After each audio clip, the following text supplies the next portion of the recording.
Good evening and welcome to the Golden Hour. I'm your host, Greg Corrigan. Tonight we'll be joined by two special guests from the theatre scene, and later we'll be taking a look at the consequences of not having your furry friends vaccinated. But first we hear from the up-and-coming local artist, Petra Kakakios, about her pursuit of an artistic career that led her across the country to achieve her goals.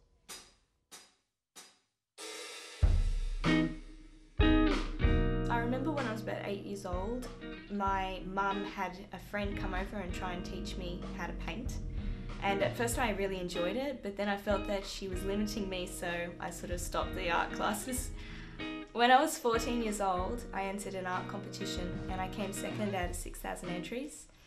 And yeah, that was when I thought maybe I do have a talent for art, and began to experiment with different art forms and different techniques, and yeah, became quite passionate about art. I'm one of 11 kids in my family. We all used to live back in Queensland on a mountaintop, 180 acres. I think that growing up in a large family and being part of such a creative family has really inspired and influenced my art practice.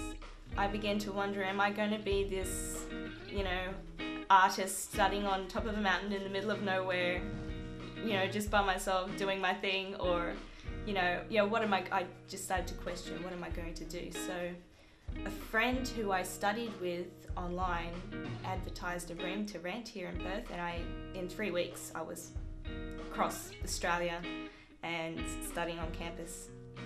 Studying at Curtin has sort of pushed me to explore abstract expressionism, more contemporary works, so I found my works every semester and every study period just changing gradually.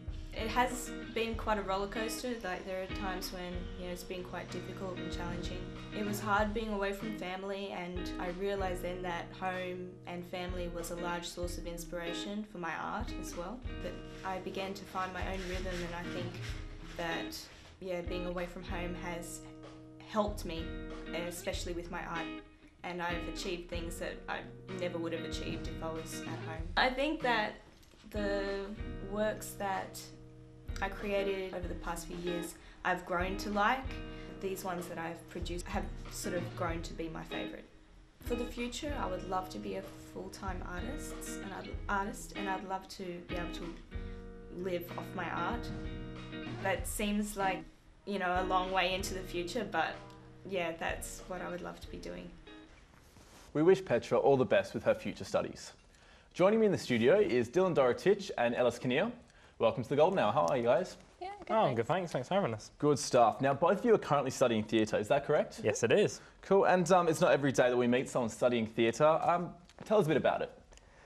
It's great, really. It's totally immersive. Like, you really encourage us to jump right in from the get-go, and there's just so many opportunities here. Like, with students here, performing things like spare puppets, or at the Blue Room in the past. It's great. Spare parts, sorry, not spare puppets.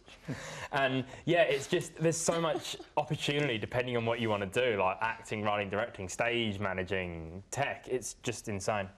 Is that the same for you, Dylan? Yeah, absolutely. It's been great. I was in that spare parts puppet show. It's a great experience. There's so many different opportunities.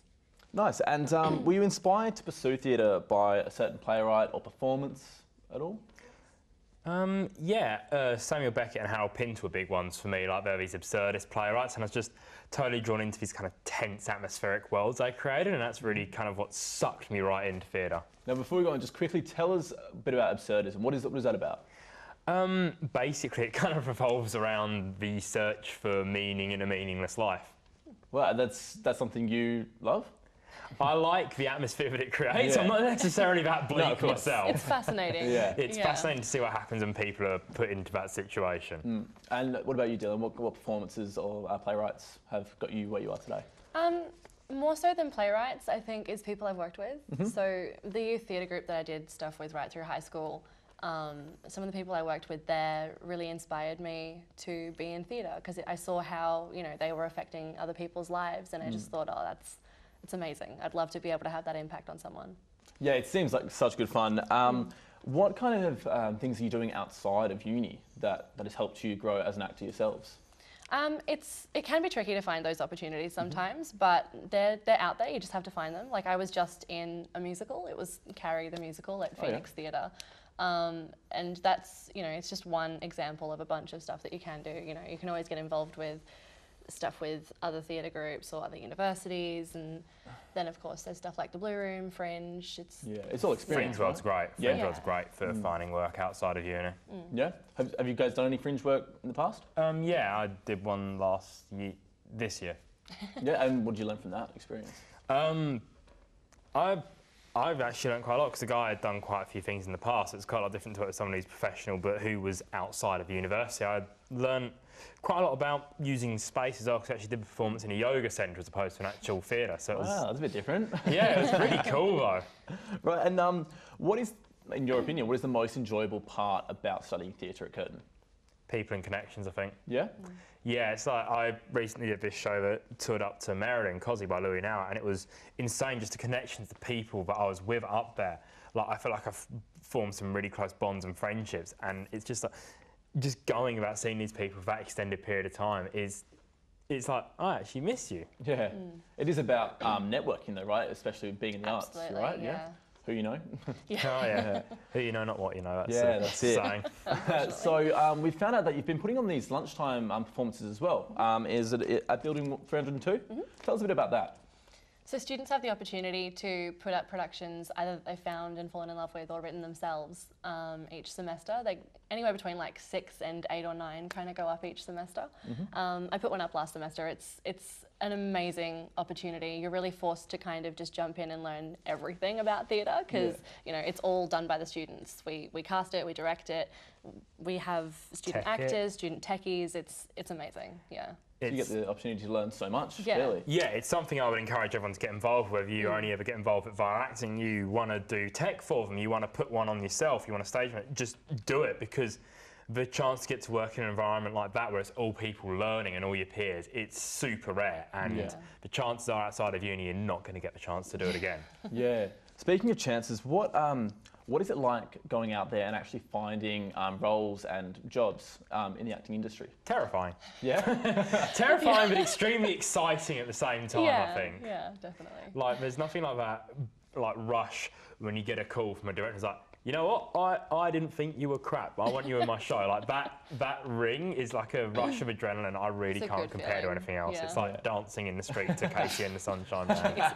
And what would you tell any young aspiring actors out there? Just commit, 100%. You have to throw yourself into it, otherwise you're not going to get anywhere, basically. Jump in head first, go hard or go home. Yeah. Love that. Well, unfortunately, guys, that's all the time we have. So good luck with everything you've got going on. Thanks, Thank you very much. Well, our next story explores the issue of parvovirus on our canine friends and how responsible dog owners can prevent the virus from affecting their pets. Animal vet Dr. Shan sheds light onto the issue.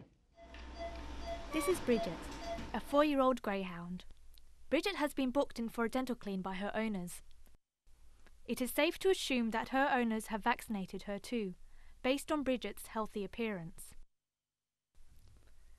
If Bridget did not have responsible owners, her chance of contracting the deadly parvovirus would increase to 80%, and without treatment, her survival rate would be slim, and she would most likely die within 24 hours. Parvovirus is a very resistant virus that causes a bloody diarrhea in dogs. It's not a nice or quick way for them to go. In Australia alone, almost 2 in 5 households have dogs.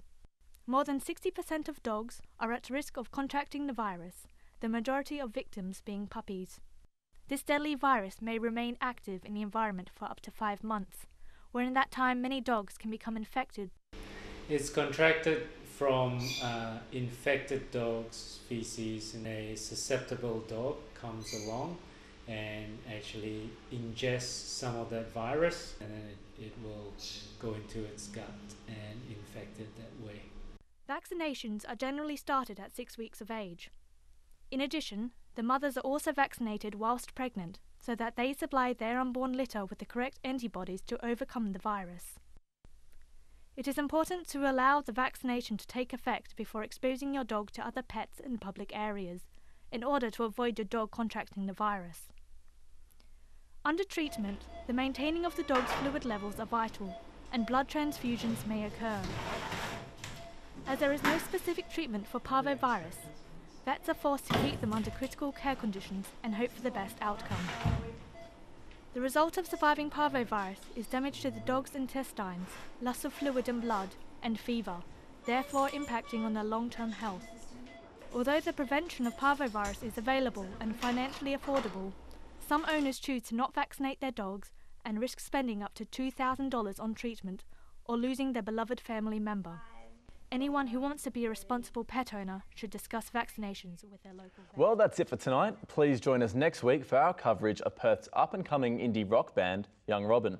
We'll also be talking to organisers of Curtin University's Mental Health Week activities.